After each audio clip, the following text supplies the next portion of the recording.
Hi guys, good morning. Welcome back to my channel. Kamusta ho kayong lahat guys? So guys, may share ho ako sa inyo na video. Itong video na ho ito ay kuha ito nung pumunta kami sa village ng binan kong babae. At itong babae na kinuhanan ko ng video ho ay ito ay kapatid ng binan kong babae na isang mangtatawas dito sa Nepal. Sa city namin siya nakatira sa Guray. Ang una, bago nangyari ho ito guys, natambay kami sa kitchen, tapos sila, wala lang, paupo lang, usap-usap lang sila ng mga binan ko, tsaka yung mama ng binan kong babae. Tapos kami ng mga bata, nakaupo lang din kami sa gilid, nang bilang hindi pangyayari na, una, parang lumimpasay siya, nagsuka-suka siya, tapos nahiga siya sa sahig, tapos bigla na lang siya natayo, tapos yung paa niya nanghihina, parang parang kinakatok-katok niya yung paa niya, yung parang ginaganon ba, braga gisumbag-sumbag ni yung tiil, kay lagi daw sakit kaayo dyan daw. Ang nangyari pala guys is parang sinaniban siya ba. So first time namin nakakita nun na parang sinaniban siya ng ganun. Ang tagal talaga guys, no? Siguro mga basta matagal. Kaya itong video nakuha ko sa kanya ay mahaba-haba din, no? So sinaniban siya ng ng lolo niya. Baga tatlo yun guys, tatlo daw yung yumao, isang babae, dalawang lalaki, dalawang lolo, isang lola. Yung isang lolo ng papa niya, mama ng papa niya. Tapos yung isa naman lolo sa mama niya naman. Sa mama niya is lolo at lola. So yeah, yun, nagalit yung guys, yung namatay na kasi bawal kasi sa kanila kumain ng karning baboy. Yung mga binan ko kasi guys, no, Hindu sila pero hindi sila kumakain ng baboy. May iba rin naman kasi na Hindu na kumakain ng baboy. Kaya kahit pa paano, ganun din ako guys, no, kasi napapasalamat din ako dahil hindi sila kumakain ng baboy. Sa karning kalabaw, mahilig talaga sila sa karning kalabaw, karning kambing, ano.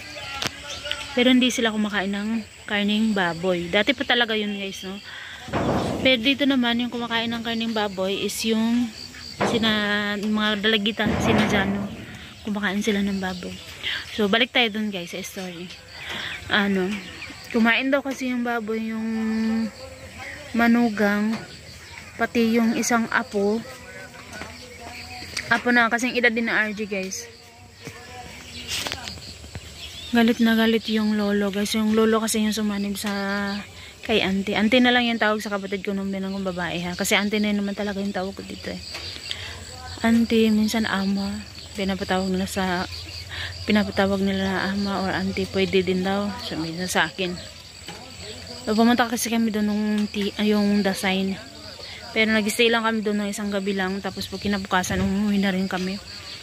Nagalit kasi yun yung dahilan kung bakit nagalit sila ng tatlo. Hindi daw nag-alay. Tapos, bakit kumain ng karning baboy.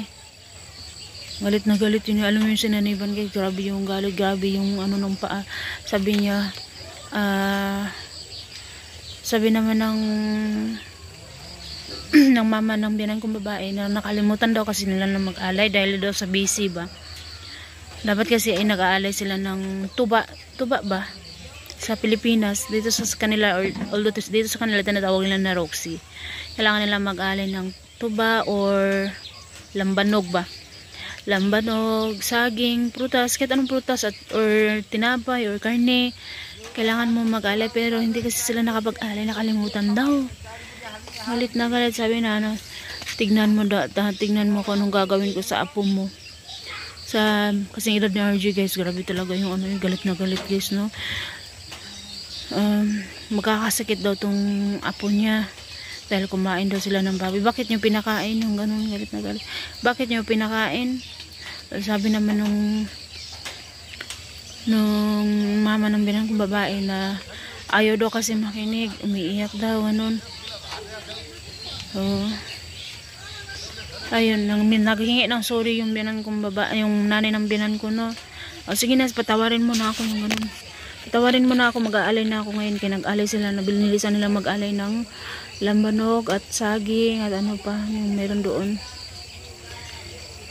So, marami ba yung nangyari guys? Ayun, sabi na, alam niyo naman na bawal yung ano, hindi tayo kumakain, hindi kami kumakain ng, ano, ng baboy, pero kumain kayo. Bakit kayo kumain? Bakit kayo ganyan? Tignan mo yung apo ko, parang hindi ko patutulugin yung apo mo. Sabi ng ganun. Alam mo yung sina RG, yung mga bata nakatingin lang din. Ako, nakatitig rin din naman ako guys, no? So, mga i-upload ko to guys, tapos takpan ko lang ho ng sticker yung mukha guys, no? Kasi makabawal sa kanila naman na mag-upload ng mga ganun. Pero di ko sure. At hindi rin naman kasi ako nakapagpaalam dahil ano na rin ba, nakauwi na rin kami kaagad. So, guys, hanggang dito na lang muna po. So, sana panoorin nyo hanggang dulo. And thank you for watching po guys. Bye bye po everyone. God bless. Bye! So yun guys, natapos din namin. Medyo padilim na. Garlic natin dyan. Tapos yun dyan na side, hindi binungkal guys dahil may ano na siya, yung turisak. Or mustard na sak ba. Tingnan nyo yung lamok guys, oh. Hi guys, magandang hapon. Mag-alas 4 na dito sa amin ngayon. Alas 4 na. Mag-alas 5 pala, sorry. Ayan. May mga nagpapastol. Tapos si Ari na tayo dyan doon. Kasama nila yung batang babae na anak ng kapitbahay. Kaibigan ng kapitbahay namin. Ayan. May mga kambing din doon nagpapastol.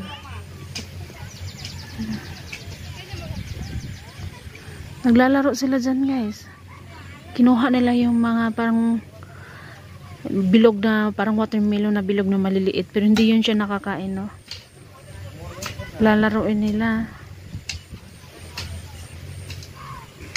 Pwede pa naman sila maglaro dyan kasi ipapatraktor pa naman. May mga nag-aabang din ng traktor. Ayun, no?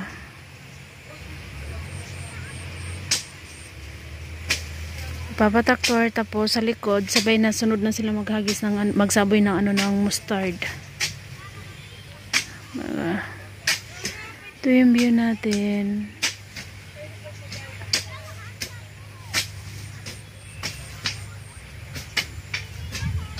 Tinaya siya na rin na. Yung sa RJ iniwan.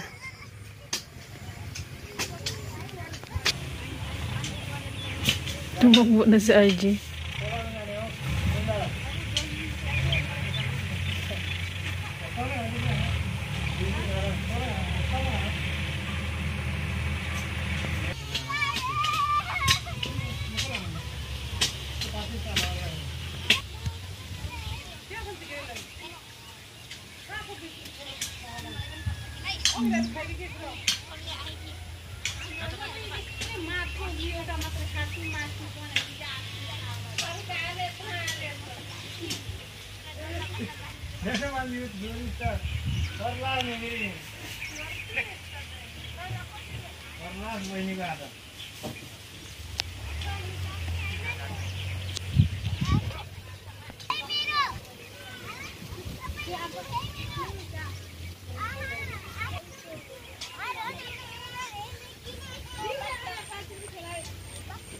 Bubungkal na rin si na auntie dyan. Uncle.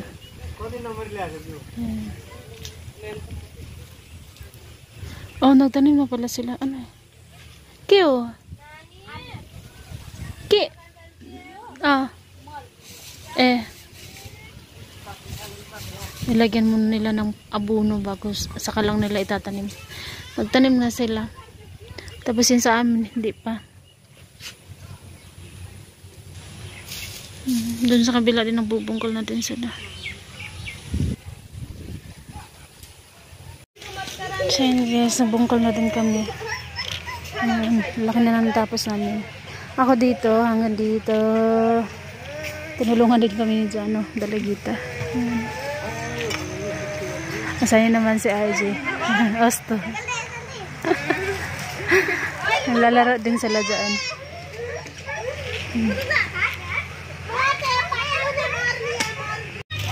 So yun guys, natapos din namin. Medyo padilim na.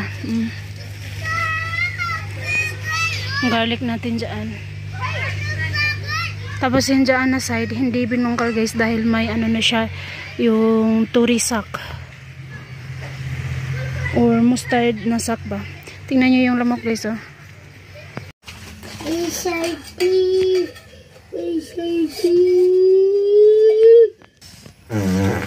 चलाइदिया छु रक्सी अनि केरा भए चलाइदिया छ नभए मलाई पठाइदिए आज तेल टोपान्छ त्यही भएर मैले पछि छु पछि भयो त रखे गर्ने हो अनि अघि अलि रखे त कति गरिरहेछु अनि आफ्नो छोरालाई बाध्यता भएर सब वन प्रदेश गए छन् तिनलाई पो केही गर्ने हो घरको बस्यालाई न मन्ती गन्ती नगरेर गोरमा गए म सधैँ लगिदिन्छु अनि म त्यस्तै जान्न उहाँ पनि चराइदिनु भन्न पठाइदिए हुँ र अब खाली हुन् खान्न पाएको त त्यही त होला म जान पाइनँ मलाई नदिने त्यो राक्षसी जस्तो बुहारीलाई त्यो केही नदिने बुहारीलाई अगाडि छ ती नामा छोरा सँगै छन् दाजी पनि होला लाटो दाजी चलाइदिए सबलाई भने खोलिन छाट्टै दाइ सम्झे तेरो कान्छो नातिको गर सुरु भइसकेको छ यार लातीमा डराउन दिने लागु भएको खेल हो हेर मेरो नातिलाई भनेर एउटा बुटी बाँध्न लगाइस हेर 15 दिनभित्रमा तेरो कान्छो नातिलाई के हुने छ हेर तेरो कान्छो नातिलाई हेर जहाँ पाए नखुवाइस हेर तेरो कान्छो नातिलाई हेर यहाँबाट 15 दिनभित्रमा रोकथाम गरिनेछ भने तेरो कान्छो नातिलाई हेर सुँगुर देइस भनेपछि हेर 18 पार्ने छ हेर अस्ति सुँगुरले लसपस पारिसकेपछि हेर त्यो त बेला जस्किने डराउनु भइसकेको छ हेर आफ्नै स्वरसँग बोल्छ हेर यहाँबाट हेर कान्छो नातिलाई बुकुर सुकुर गरिस् भने हेर 18 पर्न जाने छ हातखुट्टा नहुने हुन सक्छ हेर मन्टो भाग्न पनि सक्छु म त हेर अब गर्नु छैन माफ दिने मलाई मैले त केही गरे हैन गरेर कतै लसपस भयो होला उलाली झाक्यो म पन्छसँग भुलसँग हेर्ने भन्छु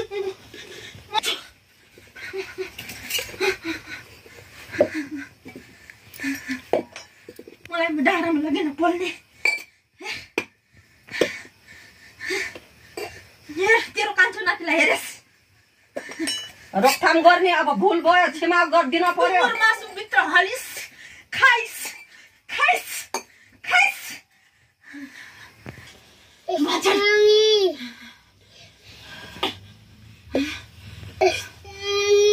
त्यो लसपस बुङ्गुर सुँगुर खाइस भने तेरो नातिलाई हेर चोट्टी भेट पार्ने छु हेर जिब्रो नै नलाग्ने गराइदिने छु बुङ्गुर मासु लसपस पार्ने भन्ने बाधा हुन्छ ढाली भक्कै बुहारी त मभन्दा तगरा बुहारी ल्याएको छ त तेरो किन हालिन कोही खायो कि नखायो मैले त खाया छैन खायो मैले छोरा त मन रोक्या एकदम लक्षणको छ कालो भए पनि लक्षणको छ तेरो कुलकुलामीको बास छ त्यो जन्मिसकेपछि फल्दो भयो थाहा पाइनेस् थाहा पाएँ मेरो गल्ती भयो मैले पनि गरिनँ मैले सकिनँ मैले जबरजस्ती त्यस्तो होइन बाबु बुमरमा जुठो पिठो भयो हुन्छ त बच्चा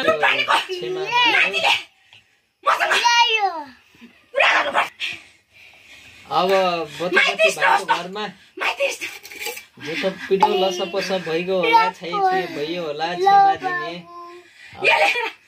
मैले कसैलाई पनि केही गरेको थिएँ आज म मेरो नातिनीको शरीरमा चढेर यिनीहरूलाई सूचना दिए हो अब आउने दिनमा जुठो पिठो पार्दिने छैनन् चोकलेटमा राखिदिन्छन् मानुमुठी उठाएर राखिदिन्छन् राखिदिनु जान्नु भएन सुन्नु भएन